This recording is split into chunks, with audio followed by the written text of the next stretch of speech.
Om Sadashiva Samarambam Shankaracharya Madhyamam Asmadacharya Paryantam Vande Guru Paramparam Ishvaro Guratmeti Murti Veda Vibhagine Vyomavta Vyakta Dehaya Dakshinamurtaye Namaha Sarva Vedanta Sedanta Gocharam Tamagocharam Govindam Paramanandam Satguru Pranatosh Maham Om Om Shanti Shanti Shanti Om Namaste.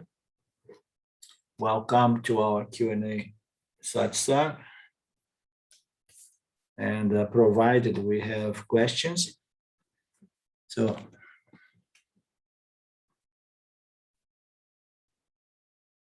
otherwise we're going to need to change the name of this satsang. So how about that? Arlindo, maybe I try to go back to the Jivatma question. Okay. Okay. And I was going to say, I'm glad you have something, because if we don't have questions for these satsangs, we can begin with answers. And I'm not kidding. You just present, your self-knowledge, and then from there, we can trace back some questions that could challenge the self-knowledge. It's another different play. Mm-hmm. Okay, Claudio. Okay.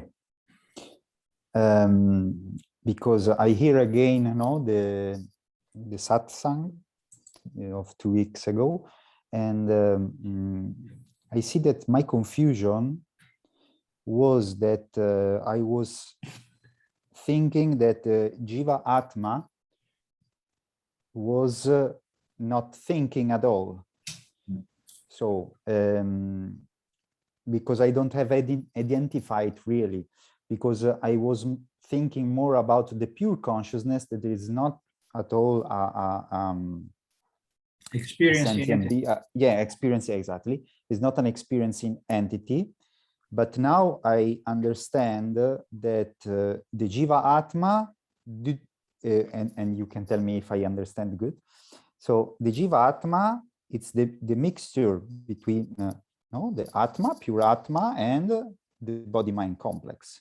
So, and due to the fact that it is a mixture, it depends also on the body, on the intellect, on the level of purification of the intellect. And so when the intellect have reached a certain level of purity, also the Atma in this reflecting medium become in a certain way aware of his real nature. Is this correct?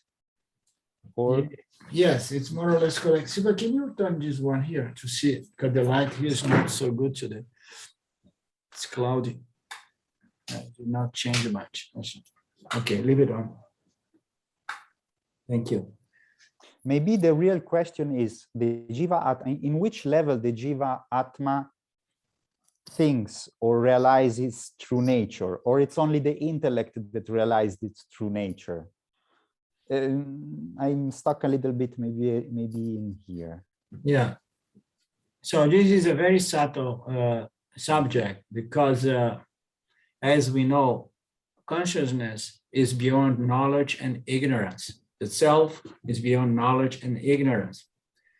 And then we have the situation of not the original consciousness, but the reflected consciousness, being subject to knowledge and ignorance. Therefore, we know what we know, and we know what we do not know. So we are pretty much subject, as a intellectual entity, we are subject to knowledge and ignorance. So now, if consciousness is not a knower and an experiencer, and then how does self-knowledge take place, right? So that is a very, very subtle question. Many times we say, okay, Hello? Many, huh? I don't My, understand. I don't know the others, but okay. my internet is unstable. Yeah, maybe. So So can you please, repeat the last minute? yeah, you What you said? signal me, because then I try to change to the other server, okay? Because Okay. the rains have come back, and the internet was a bit challenging for me over these last 5 days to do that seminar as well. But let me know, okay? So we hear that our text say that who is realizing, one's true nature? Who is being self-realized? Is it consciousness? Is it Jivatma or Paramatma? Is it consciousness or reflect consciousness? Who is realizing I am full, I am Purna, So the self is not, because the self is beyond knowledge, beyond realization and ignorance altogether. And it's not a knowing, experiencing entity. So it's not the self. So, and then it said that, but sometimes yet we hear a statement saying that self-realization or self-knowledge is the self realizing its true nature, which is also a proper statement, because every knowledge, every apparent knowledge, to be correct, we should say apparent self-knowledge is the self apparently getting or understanding its true nature, okay? It's breaking, huh? It's break. I'm gonna change the internet here. Yeah.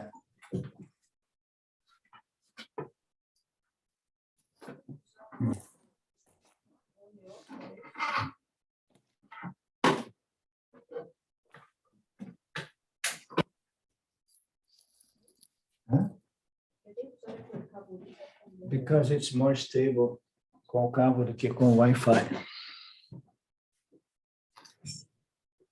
So this is a subtle conversation, and I need a stable intellect here, a stable intellect and a stable Intellect and internet, yeah.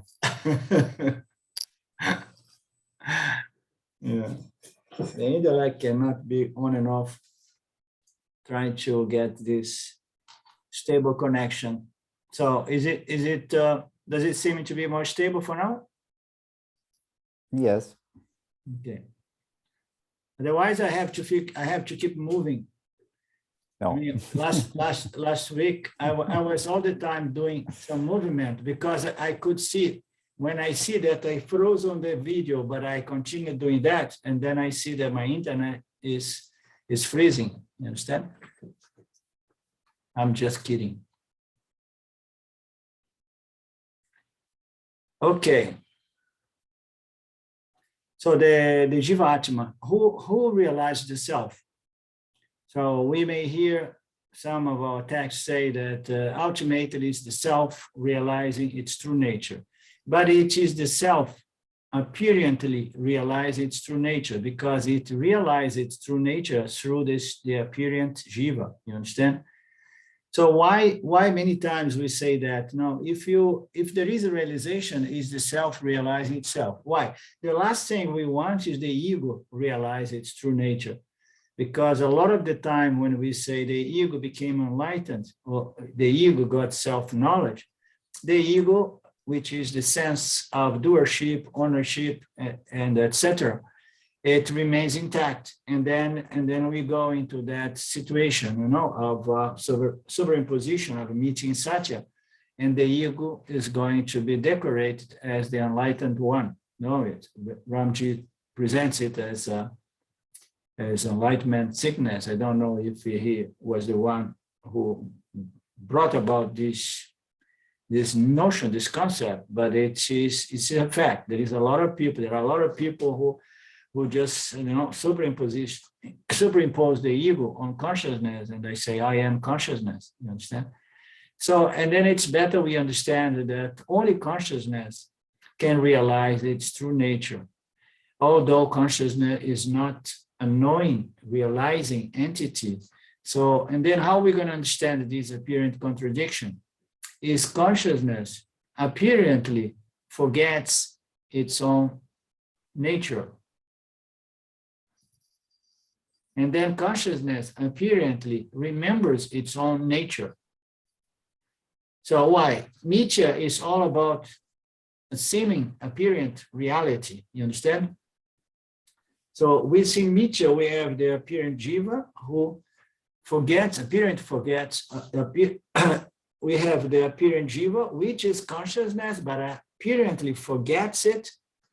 And then it has to go through the Vedanta and the Upanishads and the Upasana and whatever, until it purifies the intellect and continues searching, inquiring, until it realizes that I am consciousness.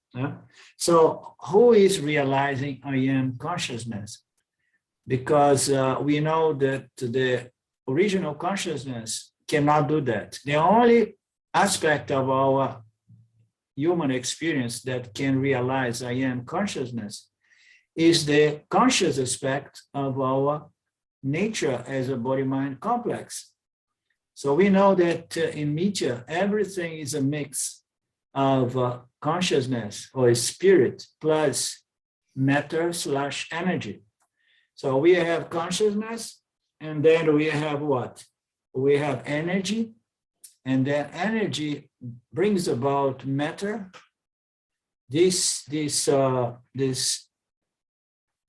configuration of the universe brings about these objects with subtle bodies, and then on the subtle bodies we have the Jivatma reflected. So the Jiva is a Jivatma as it presents by the last Mahavakyas of Vedanta, Tatvamasi, Jivatma is Paramatma. So this Jivatma, it is a byproduct of consciousness in association with a subtle body after being associated after having Maya, bringing about this mirage. And then within the mirage, the apparent jivas come, and then the jivas, being a reflector of this subtle body, you understand? It's going to be a mixture of original consciousness, which is consciousness itself, is a mixture of a spirit and matter/energy, and it's a mixture of a spirit plus the reflecting medium, which is a mirror-like, plus the reflection on the mirror. What is the difference between the reflection on the mirror and the mirror? So it's almost the same phenomenon, you understand? But the jiva is not really the mirror, although it does not exist apart from this mirror, okay? So now we have consciousness, which is spirit, and then we have the rest, which is the universe, which is a mixture of consciousness, plus energies, the three energies, let's put, the three energies, plus matter. Matter is the configuration of the gross body of the jiva that needs to be associated with this subtle body to produce this reflection in the mirror of the body-mind complex. So now the question is, who is realizing the self? Who is realizing? How does this realization take place? Okay, because when we look into the jiva, we can look into the substantial aspect of the jiva, and that will depend on where our eye sense is established, where our eye sense is identified with. So we know that we are made out of three bodies. We know that these three bodies, in association with consciousness, produce what we could call human sentience, this reflected consciousness, okay? And then we know that all of that is only possible within the realm, within the scope of consciousness. Without consciousness, there is no phenomenon, there is no Shwara, there is no Jagata, there is no Jiva. So what is the Jiva? So the Jiva is a mixture of matter and spirit. meaning to say pure, limitless consciousness, and the three energies that brings about the subtle elements, brings about the subtle body, and then brings about the gross body, and then bang, we have, what do we have? We have this reflection in the mirror of the subtle body, okay? So when we have this individual, the Jivatma, so when we call them Jivatma, we are acknowledging that it is a Jiva self. Atma means self. We say it is a Jiva self. Yeah? And then when we look into limitless Brahman, we could say this is the Brahman self, or Paramatma self. Yeah? Or para self, Paramatma, and Jiva Atma. Okay? So Jiva is made out of spirit and energy. And the reflection that occurs in that complex, body-mind complex, that is consciousness. And its consciousness mixed up with matter and mixed up with the image or the reflection that occurs within that reflecting medium. Okay? So the point is, how can we establish that Jiva Atma, meaning to say the self of the Jiva, is identical to the self of Brahman? You know, how can we establish that? If we look into our substantial nature as matter, energy, or energy / matter, when we look into our substantial nature, we know that it's all about inert energy or inert matter.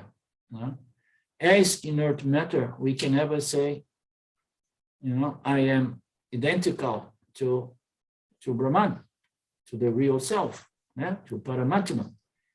So we can only establish that we are Paramatma from the Atma standpoint of this Jiva, okay? So only the Atma, which is integral, and actually it is the original, the absolute nature of this Jiva, because the Jiva cannot come out of matter and energy, it comes out of consciousness.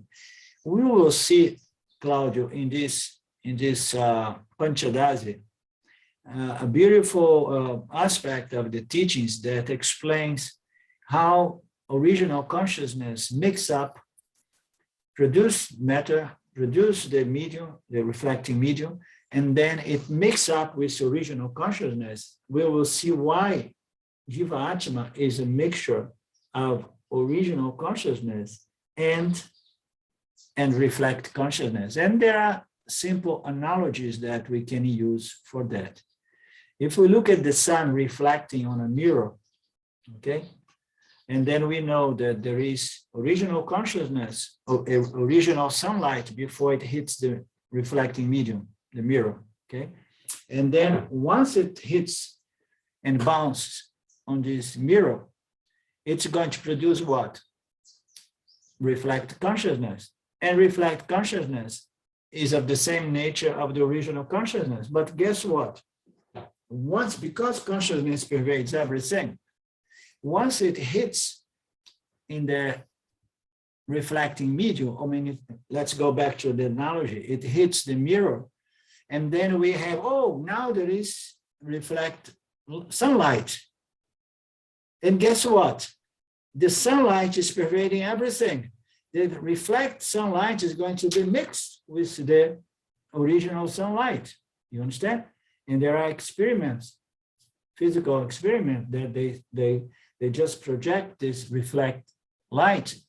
And you're going to see that on those spots, the light is going to be more powerful when they add up the reflect light in the mirror. The light is going this direction. There is a huge wall there, and then there is a mirror. Wherever there is a mirror, there will be a brighter projection on that big wall. Okay, so we are a mixture of original consciousness and reflected consciousness. and we will see it beautifully in a lot of details. So far, I have been saying, to simplify this discussion, that it is the Atma of the Jiva, and only the Atma of the Jiva, that can realize Tat Vamasi or Aham Brahmasmi. You understand? So I am that Paramatma. Is who can say that? It's not the substantial nature of the Jiva, but is the Atma nature of the Jiva. And the Atma nature is original consciousness that gets mixed up. It produces a reflection, and at the same time, it gets mixed up with the reflection. You understand? Consciousness is all pervasive.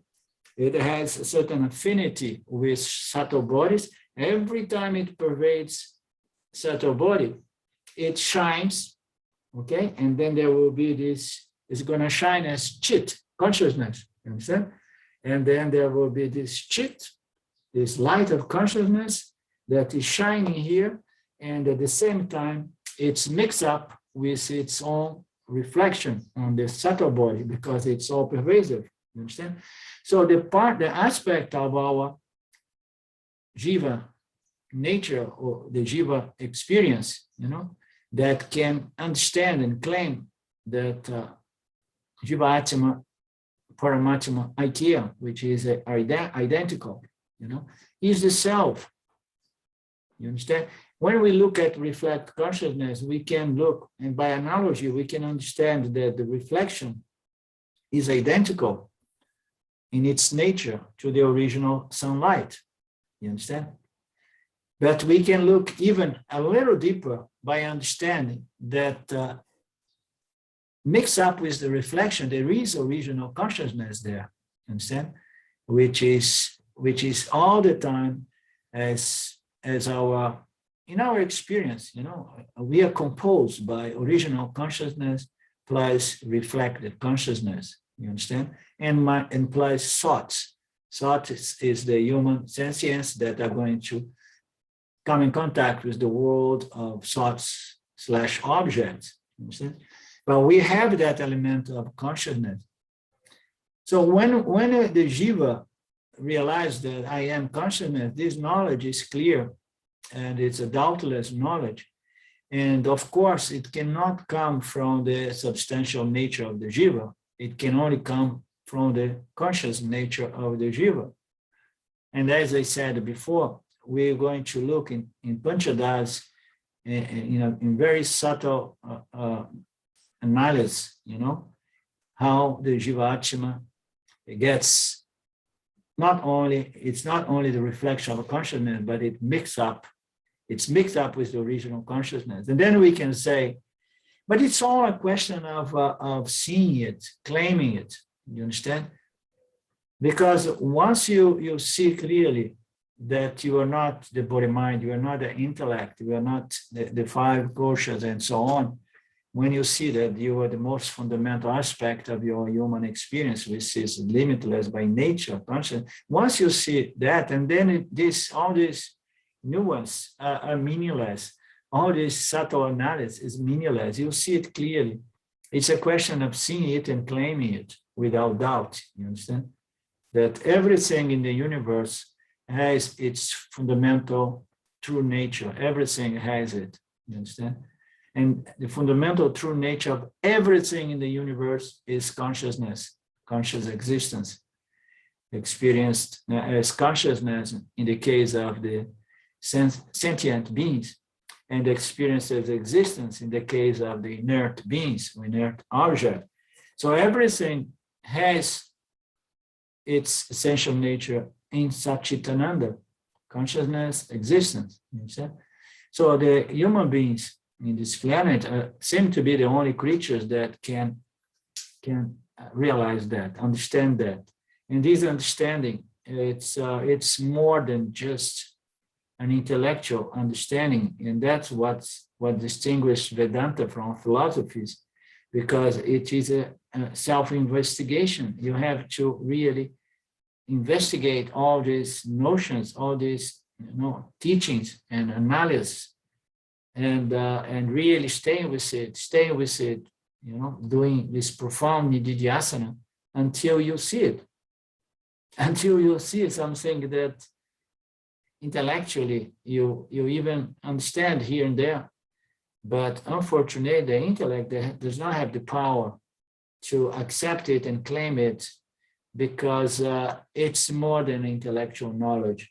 Intellectual knowledge is always going to be subject to doubt. How can it be? Is it really possible? So, or I'm just being, again, deluded with one more kind of spiritual, religious school, So the intellect will have a doubt. Once this doubt is gone, by the removal of the very doubts, which can only be possible by nididhyasana, and shravana, manana, and nididhyasana, and then one naturally sees and claims it, and then understand, of course, I could only understand and claim it from the standpoint of my true nature. Because as the body-mind, as energy, matter, I cannot claim consciousness, because the body-mind in its substantial nature is matter, and matter does not produce consciousness. Of course, science thinks that the brain produces consciousness, but that's not possible. Inert matter, energy, cannot produce something that you do not have. Understand? It cannot produce consciousness. What can produce, in much less, it cannot claim it, because every time the ego, the body-mind complex, is defined as the I, the body-mind. So the body-mind, every time it claims I am consciousness, he's stealing, he's pretending, he's claiming something that he does not own. He's claiming falsity, because the body-mind complex in its substantial nature is inert. How can you claim I am consciousness if deep inside I'm identified with matter/energy? You understand? I cannot claim something that I can falsely claim, but it's going to feel like fake. And then James will say, doesn't matter, fake it until you make it. And that is a valid statement as well, provided you really want to stay through until you make it. Some people, they just fake it and they are satisfied, and then they go around with fake money, pretending that it's real money. Now you have to fake until you get to the real thing. Understand? And then it is the conscious aspect of the jiva that is realized. I am consciousness, and by nature I am limitless, because I am non-dual.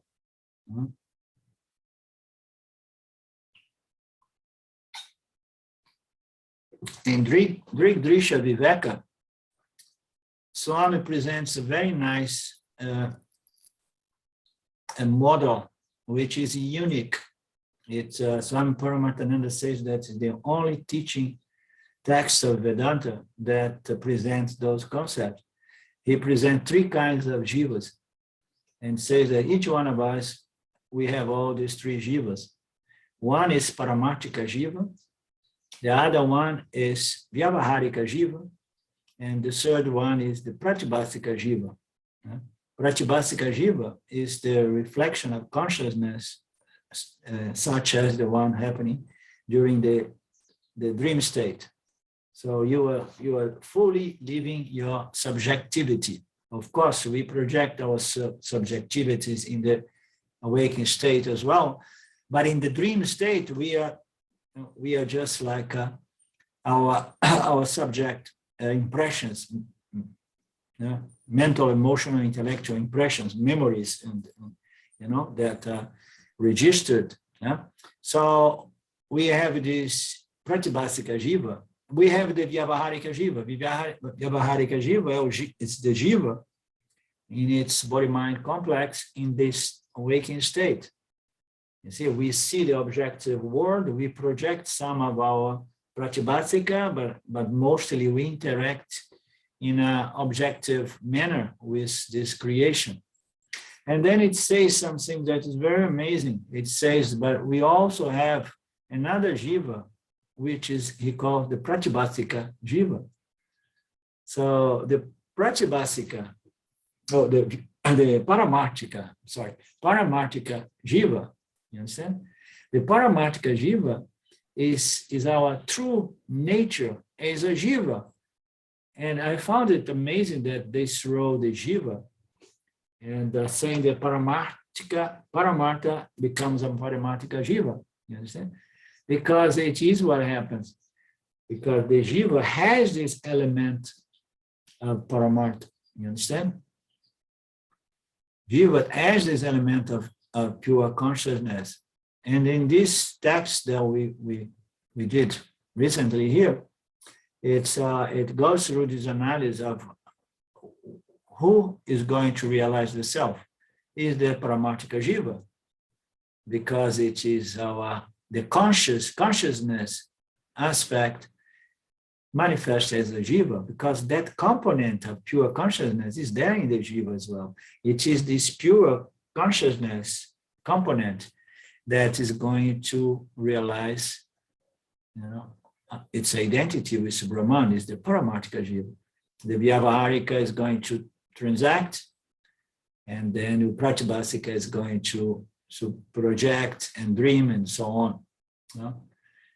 So we can go into all these teachings, which are very nice. But here in the Panchadasa, we're gonna go through some very nice analysis on how the original consciousness gets mixed up with reflected consciousness, with nice analogies as well. So what was your original doubt, Claudio? Or question? My original doubt was that if the Paramatma is thinking, essentially, which kind of capacity of knowing has this Paramatma?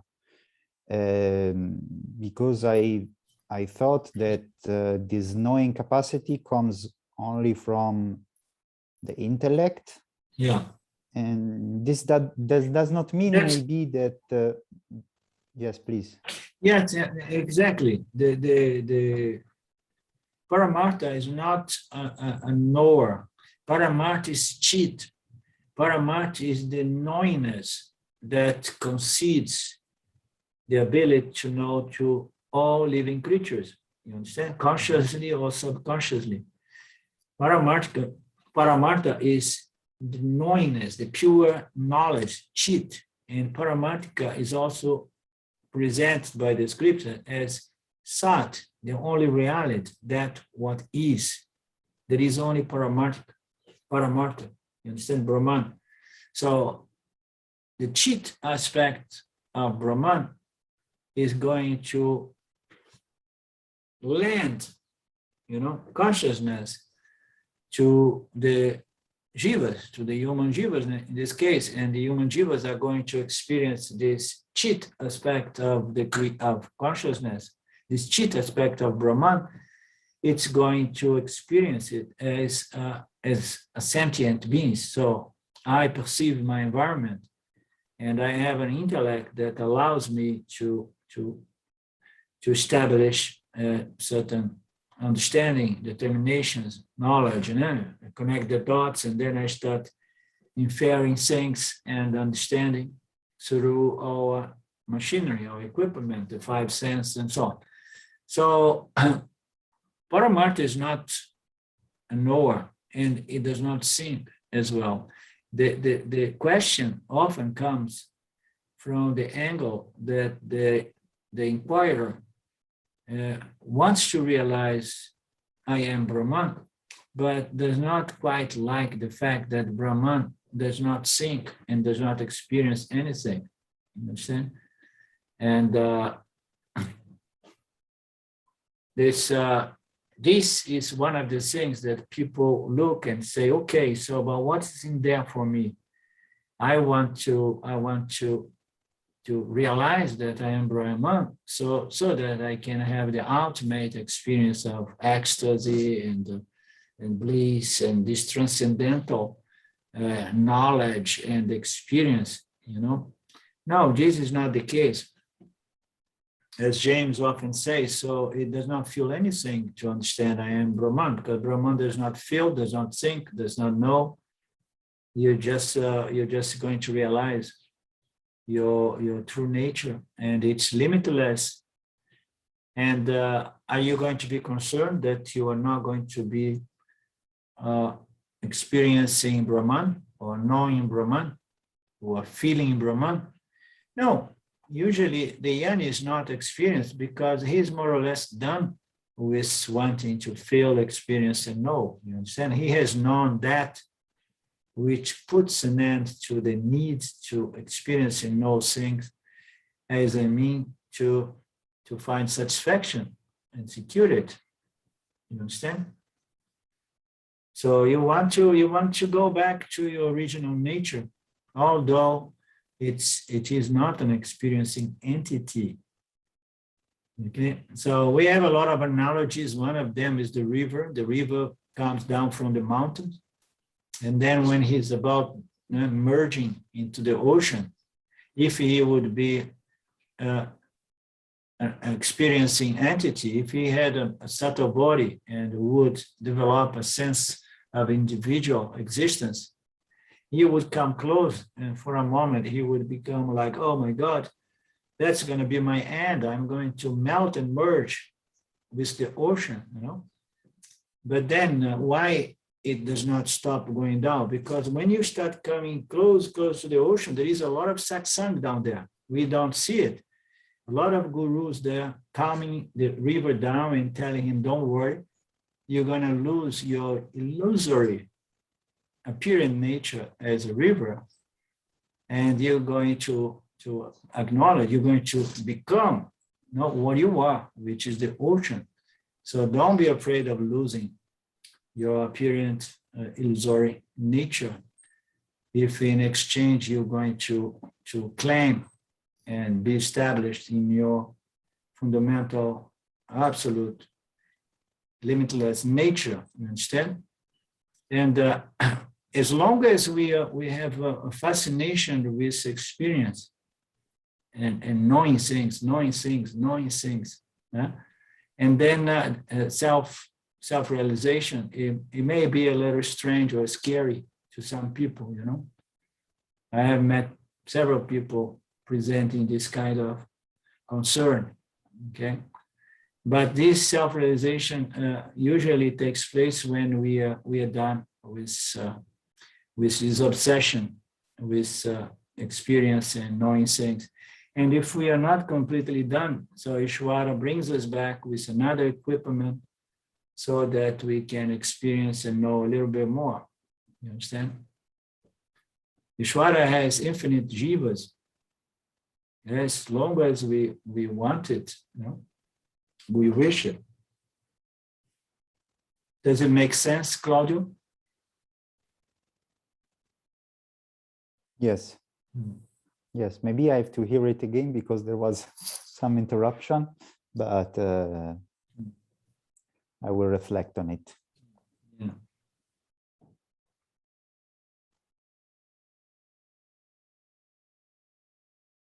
It is dispassion, vairagya, equanimity, and a positive indifference in respect to the world of experience and so on. And at the same time, a sense of gratitude. But it's more like, okay, I have had enough. You understand? And in that way, we may merge into the ocean without having to come back at the top of the mountains or somewhere to become a river again. Does it make sense, Mark, Lynn, Elizabeth?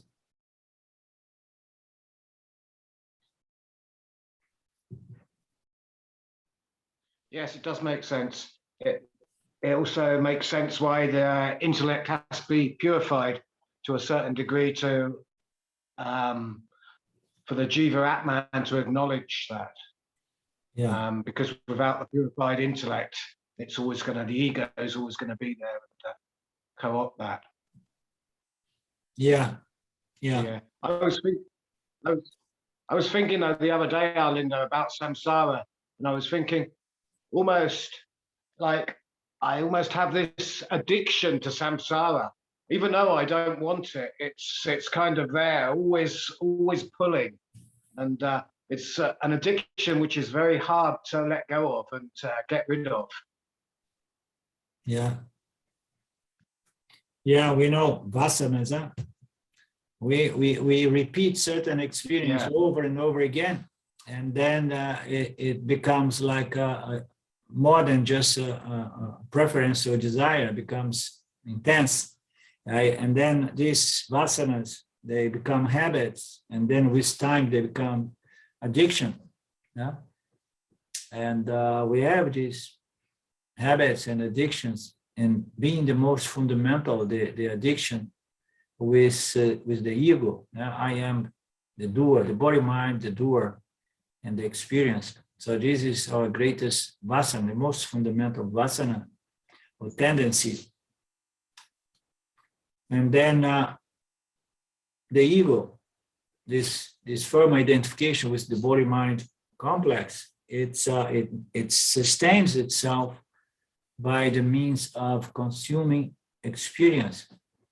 So, and then we feel that we are trapped in the world of samsara. And when I see again and again, I'm going for more experience, more action, more interaction. And through this interaction is that we keep feeding our sense of body-mind identity as the doer and the experiencer of the results of the doings. So it's all connected. So we are trapped in samsara because we are trapped in the identity with the body-mind as the body-mind. So if we shift our identity, and then as consciousness, we no longer see ourselves as the body-mind or as the doers and the experiencers.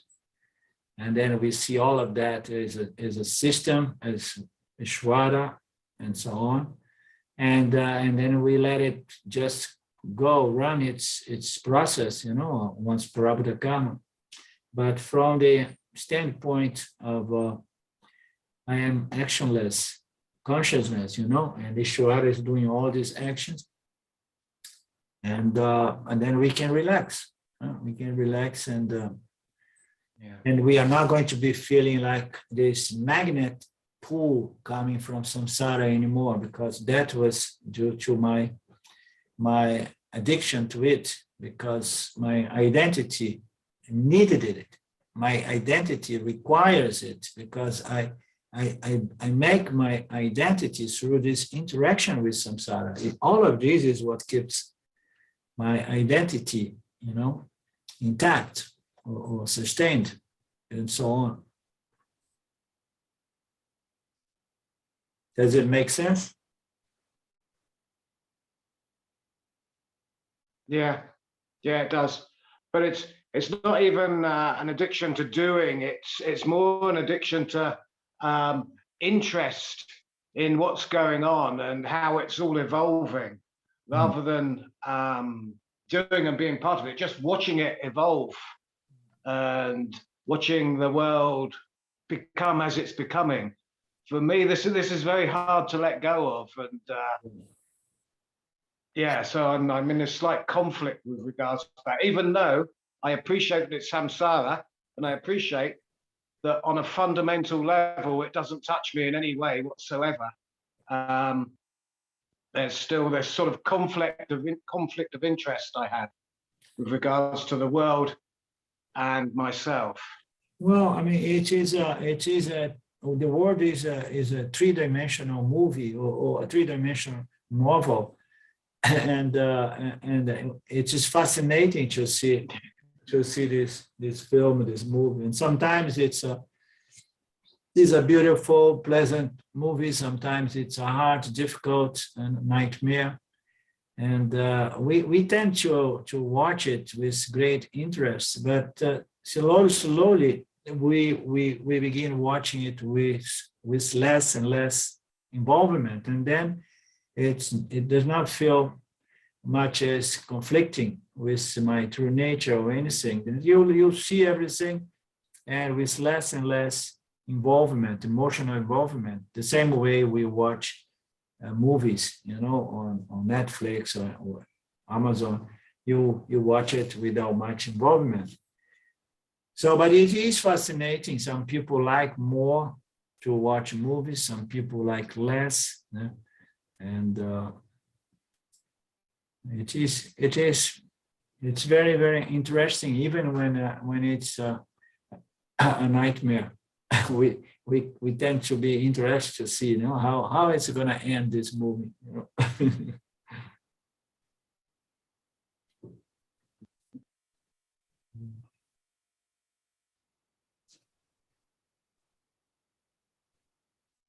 Yeah. And the thing is that it's going to end the same way to everyone. The light goes off, and then it's over. The movie is over. So we never know when the light is going to go off, but it's going to go off at a certain point.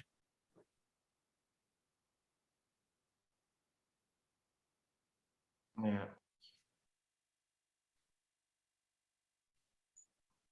That's why it's good. It's better not to be too much attached to the movie, because when the light goes off, nobody suffers with dying. We suffer with the anticipation that, oh, my time is coming. So that's why vairagya, a certain detachment or positive disinterest in these projections, is recommended as well. Otherwise, we may suffer, and then we may become one of those kids that we go into a coma, and we stay for weeks and weeks not wanting to leave the body. Some people they fight hard. They don't want to leave the body. They are connected with machines and so on, medicated, and they don't want to let go, because we don't like to see the lights going off. But then anyhow, if we leave this body in that condition, we're going to need to come back, and only Ishvara knows when and how.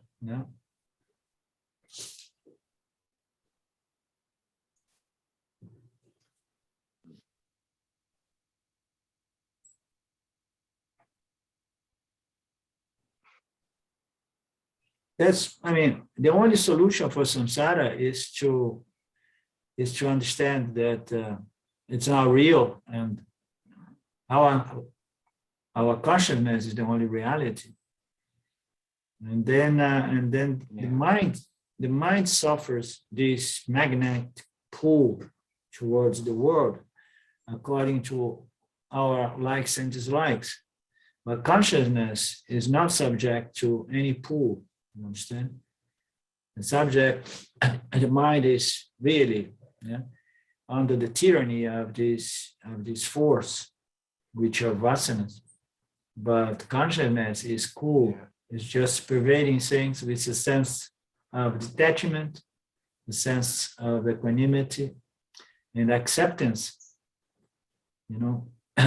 So it's very fundamental. It's the only way for us to live this world in a elegant kind of manner and thankful manner as well.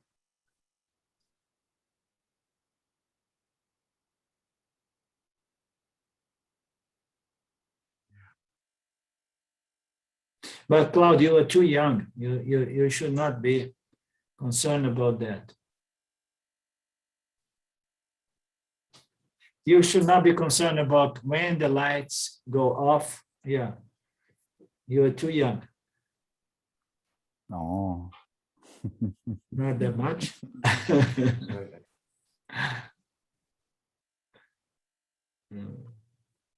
Yeah, but it's the lights that turn off on samsara, on nitya. This is the lights that must turn off. Yeah, yeah. So your conscious, yeah, your consciousness should, start disconnecting from the world and connecting more and more to the self-inquiry process, to the scriptures and so on. Because when we connect too much to the world, we get trapped in the world. Yeah.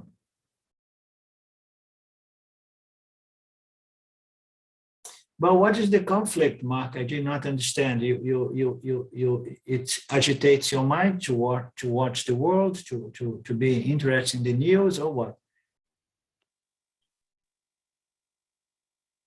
Well, I'm drawn towards it. Yeah. The conflict is that I'd rather spend so much more time concentrating on the self and thinking of the self, but I've got this vasana which draws me towards, when I open up my computer, draws me towards checking out what's going on. And Okay. this then, of course, feeds another vasana, and you open up this spider's web, so to speak, and so this is the conflict. Yeah, I understand. It's like I would actually rather, I need more willpower, because I know that the actual truth is that I am pure consciousness. Yeah. I realize this, and yet this is drawing me to. I totally understand. I understand. Yeah, we have to do a little bit of media fasting sometime, as they say, and go to Vedanta, because at least we are looking to something that is really real, and it gives real peace and security. Now we can only be safe as conscious and in consciousness as conscious, and for that we need to be moderate with our interest into what's going on in the world. That definitely. Yeah. Yes, Lynn. Yeah, I've been dwelling on this same problem, and isn't this why Ramji says that it's hardwired? It's like that primordial Maya Shakti that moves us out into Vyavaharika. And it is very, I just think the only thing I've figured out is just to kind of marinate in what we're doing here today, satsangs and reading and listening to the scripture and retraining the mind. It's habitual, this outflow of awareness into the world. It's just hard nut to crack. Yeah, definitely. Got any other tips? No, there is only one recipe, one medicine, like Shimaya Nanda used to say, is to disconnect and connect. Disconnect from the world and connect to the scriptures, That's the only way. So some people, they can't really disconnect from the world. And I have some friends, students that have to be working. Did I freeze?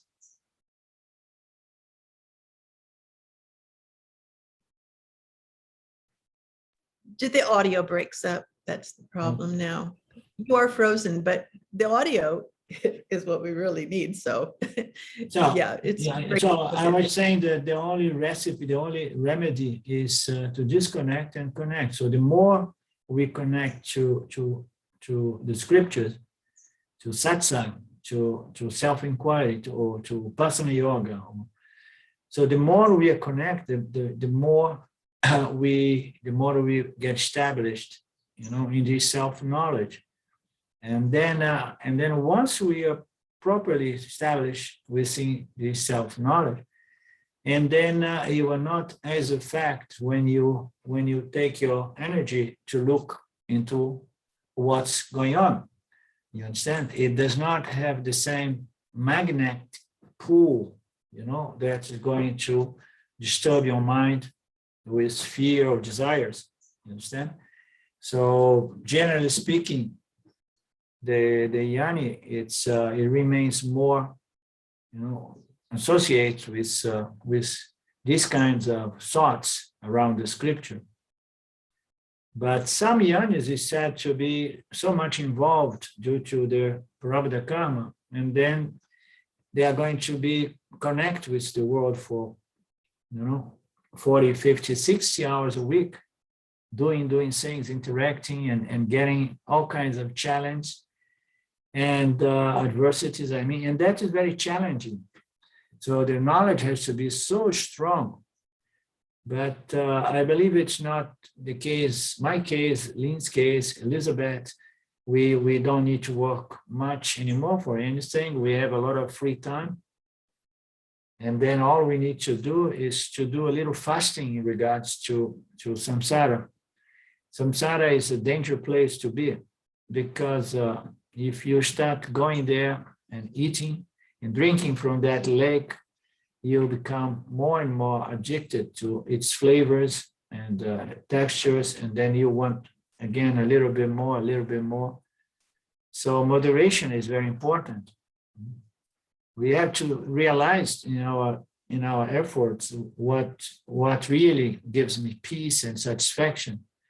And it's not really knowing or being all the time connected to the world, either doing things but forgetting things, or watching the world to see the news or whatever. We need to be moderate about that, especially before this self-knowledge is not properly established in the intellect, you understand? Yeah. It is a powerful energy, this Maya Shakti, that extroverts the mind and bounds us to this world. And it's all due to our investments. We invest through our likes and dislikes. And then when we see, we are trapped, we are bound by the world because of my likes and dislikes. So these likes and dislikes, they get minimized to a large extent by self-knowledge. So at the end, it's only self-knowledge that is going to help us. It's the only medicine.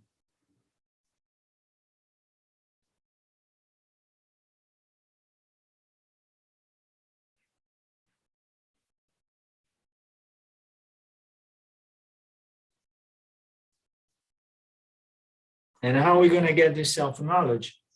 No, we need to make this desire more and more intense. Although we can't force it, we can't fake it, but we can make an effort to give it a push, and bringing some discipline, into our life, so that we are not easily, moving towards the world. Upasana could be of help. Yeah.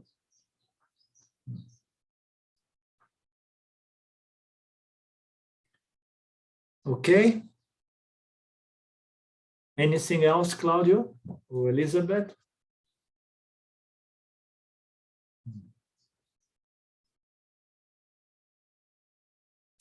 Okay, doke. So I'm glad to be with you again. We meet next Monday with the Panchadas, and then we're going to start moving a little bit faster to get into that part, Claudio. That now I guess you're a little bit curious to get into that part that talks about our original consciousness getting mixed up, blend together with the reflection. Yeah. Om Purnamada Purnamidam Purnamudachyate Purnasya Purnamadaya Purnamevavashishyate. Om Shanti Shanti Shanti. Thank you, Lord. Thank you. Great pleasure to be with you. and it is my sadhana as well as yours. And I greatly appreciate your donations. They have been very important, more than ever before. And we meet again next Monday, Ishwara willing. Okay, thank you. Ciao.